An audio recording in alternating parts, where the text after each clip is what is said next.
they're going to be different from those places. Yeah, so here I feel like it's definitely a little slower. I'm not gonna say it's a slower break into the community, and also I'm jaded in sense because I'm from here, so I know a base of people here.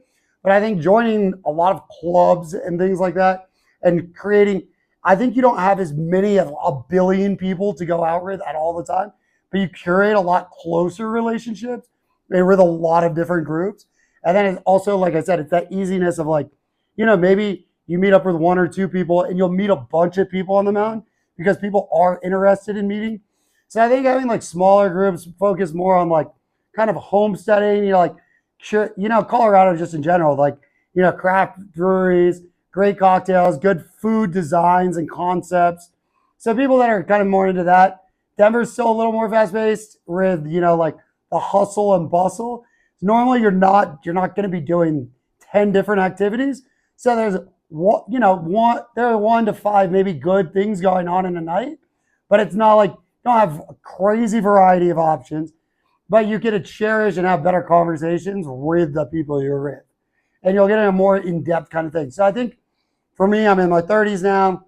I think I'm looking more for the kind of more lounge and not so, like they have the operas and like the bottle service and all that stuff, which is totally new up here.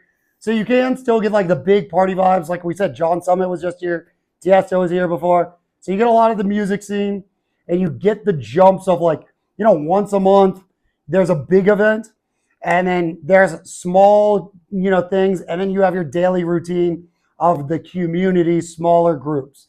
So I think that works really well. I mean, I think that's what I've been missing, especially in these big groups where there's so much going on that it's kind of hard to always feel like you're keeping up with stuff. Here's you get a lot of that. You get your social time, which I love, with better conversations, and then you get to come home and really recharge. Or there's a lot of people that are interested. The nice thing is here, there's a lot of people interested. If you want to do a project, there's a lot of people looking to just try something different. So like you don't have to be the best, but you can throw something at the wall, and a handful of people will be down to just try new stuff with you.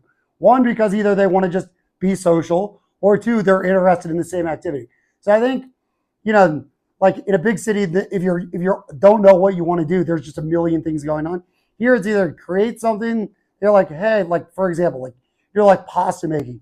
You could send a couple of texts out, and you could have people that will want to do pasta making with you because it's a small group, as opposed to there might be like a world-renowned chef doing a pasta class, but at the same time, it's kind of more like smaller group that are down to try a variety of different things, as opposed to you going into a million different groups that are masters of stuff.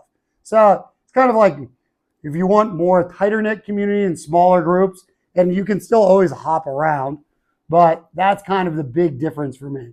So if you're kind of over the big city and crazy hustle and bustle and having a million friend groups for a million different things, here is a little easier because you have a smaller group of friends that are more open-minded to trying a lot of different things.